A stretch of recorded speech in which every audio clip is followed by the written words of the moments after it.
Before we descend into the darkness of the Blackwell family basement, make sure you don't miss the full, shocking truth of what was discovered. The story that unfolds is one of the most disturbing we've ever uncovered. Subscribe to Darke Truths and hit the bell so you can bear witness to the entire investigation. To understand the depth of the Blackwell tragedy, one must first understand the geography of their isolation. The Blackwell homestead was nestled in a nearly inaccessible hollow in the Appalachian Mountains of West Virginia, a place so remote that electricity and paved roads wouldn't arrive until the late 1960s.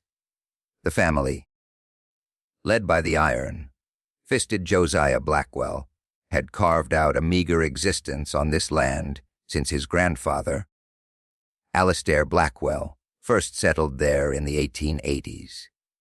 They were cut off from the world not just by rugged terrain, but by a fiercely guarded independence and a deep-seated suspicion of outsiders. The homestead itself was a cluster of dilapidated structures, a main cabin built from rough, hewn logs, a collapsing barn, and a smokehouse that hadn't seen use in decades. But it was the main cabin that held the family's secret, a secret embodied by a heavy, reinforced door leading to a root cellar that was always locked. By the 1930s, the Blackwell curse was a firmly established local legend. Josiah and his wife, Martha, who was also his first cousin, had 5 children. Not a single one was born without what the family called the mark. The eldest, Elijah, was born with a severe cleft lip and palate that gave his face a perpetual, grotesque sneer and made his speech nearly unintelligible.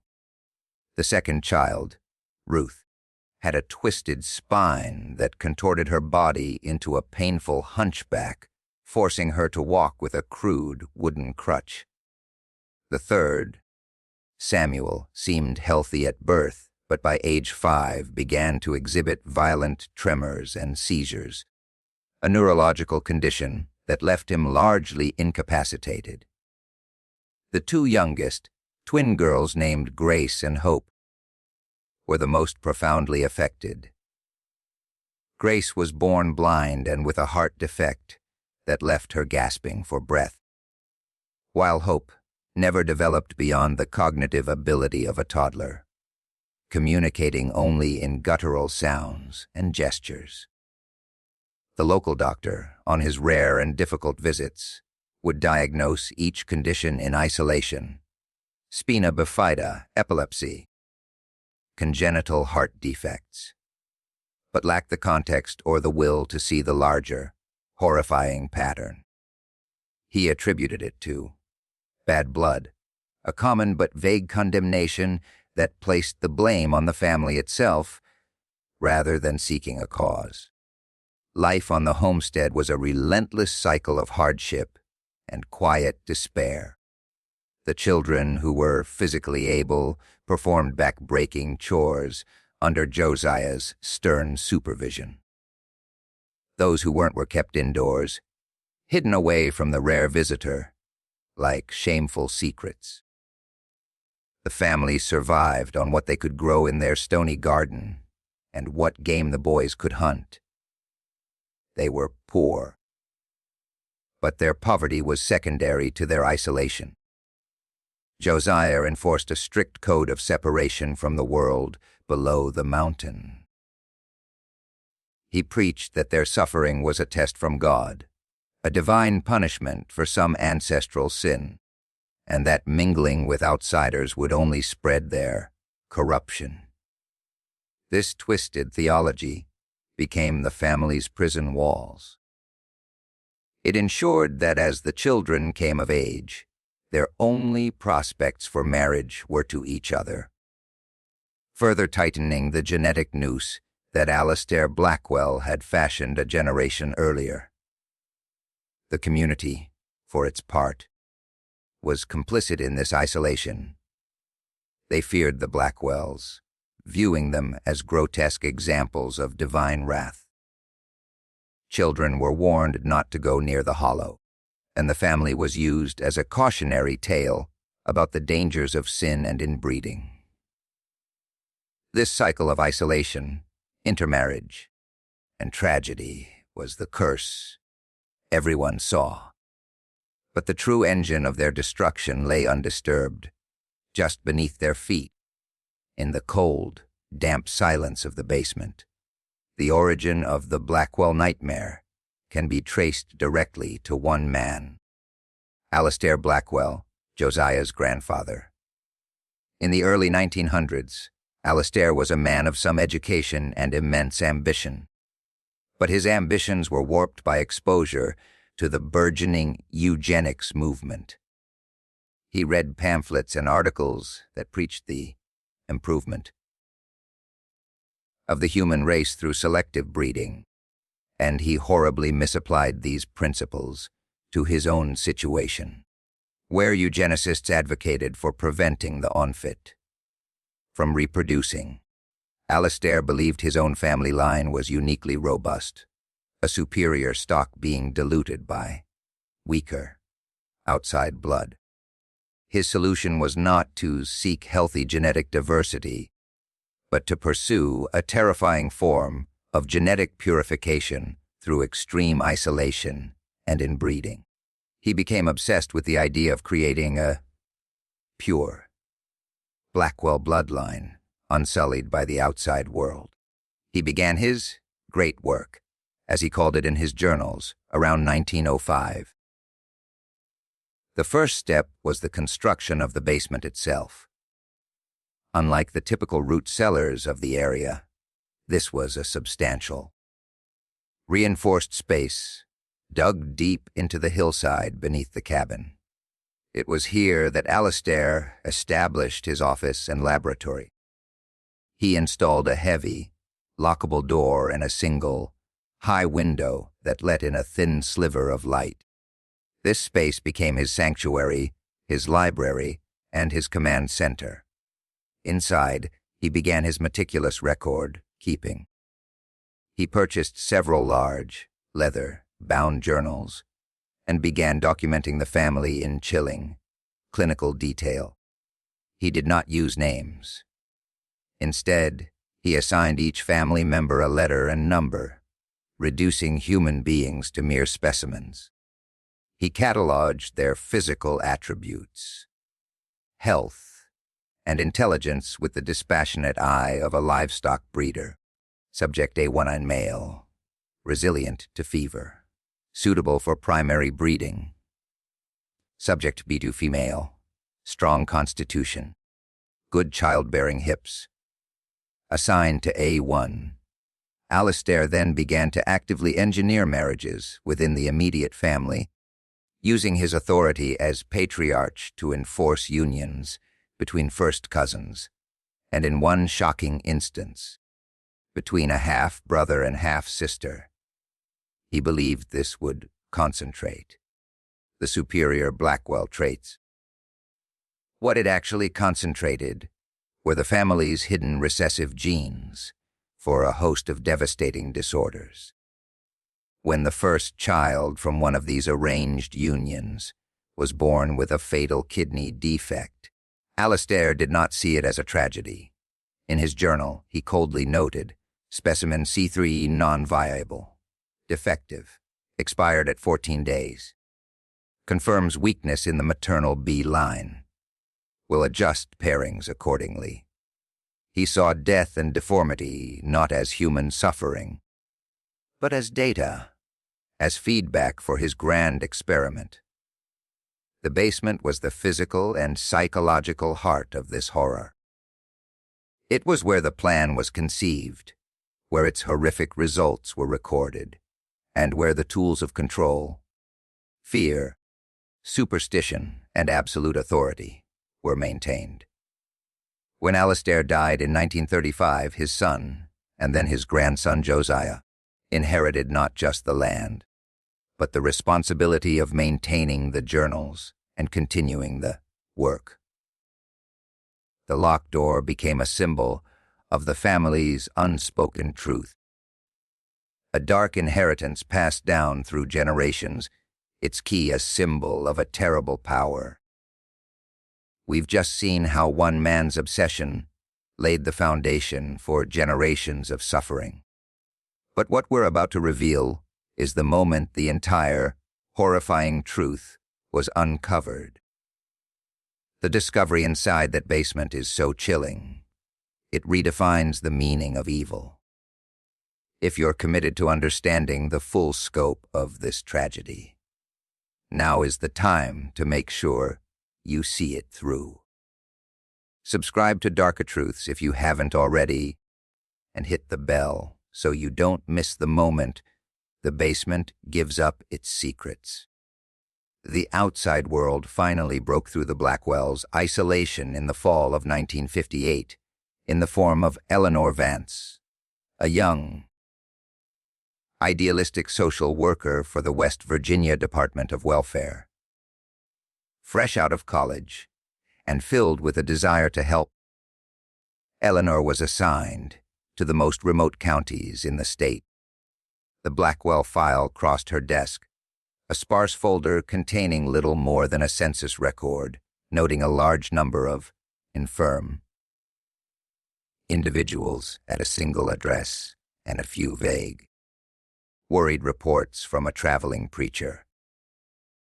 Intrigued and concerned, Eleanor made the arduous journey to the Hollow. The trip took most of a day, requiring her to leave her car miles away and hike the final, treacherous path on foot. The homestead that greeted her was a scene of profound neglect. The cabins were in a state of advanced decay, the air thick with the smell of wood smoke and unwashed bodies.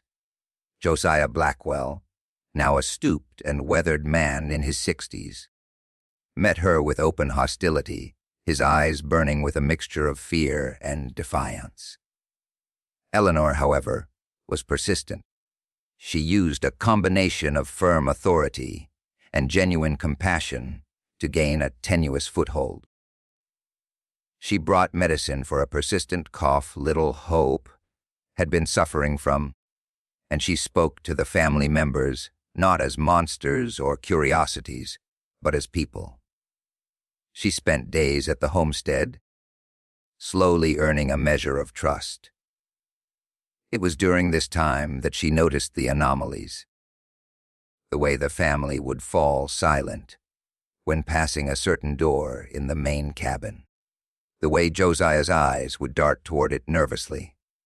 It was a basement door, but unlike any she had seen. Sturdy, reinforced with a metal crossbar, and secured with a heavy, modern padlock that looked utterly out of place. When she asked about it, Josiah became agitated, his previous gruffness turning into something akin to panic. "Ain't nothing down there but rot and spiders," he snapped. "Old root cellar. Floor's gone unsafe." His reaction was too strong, too defensive. It was the reaction of a man guarding a secret. The breakthrough came from an unexpected source, Elijah, Josiah's eldest son. Despite his severe speech impediment, Elijah was sharp and observant. He had watched Eleanor's kind treatment of his siblings and seen that she was different from the other outsiders who had come to gawk or condemn. One afternoon, as Eleanor was preparing to leave, Elijah approached her silently and pressed a small, cold object into her hand. It was a key, old and rusted, but its shape was unmistakably that of a padlock key. He met her eyes for a long moment, then gestured with his head toward the basement door before melting back into the shadows of the barn. That evening, Eleanor did not leave the mountain. She waited until full dark, until the single kerosene lamp in the main cabin had been extinguished. Her heart hammered against her ribs as she approached the homestead, the rusty key clutched tightly in her hand. The lock, though stiff, turned with a loud, metallic clunk that echoed in the silent night. She pulled the door open, and a wave of damp, cold air, smelling of earth and decay, washed over her. Switching on her flashlight, she descended the rough, hewn steps into the darkness, unaware that she was about to uncover the blueprint for a multi-generational nightmare. The beam of Eleanor's flashlight cut through the absolute blackness of the basement, illuminating a scene frozen in time. It was not a root cellar. It was a study, a horrific museum dedicated to the Blackwell experiment. A heavy wooden table stood in the center, covered in a film of dust, and on that table, neatly stacked, were the journals, volume after volume of Alistair Blackwell's great work.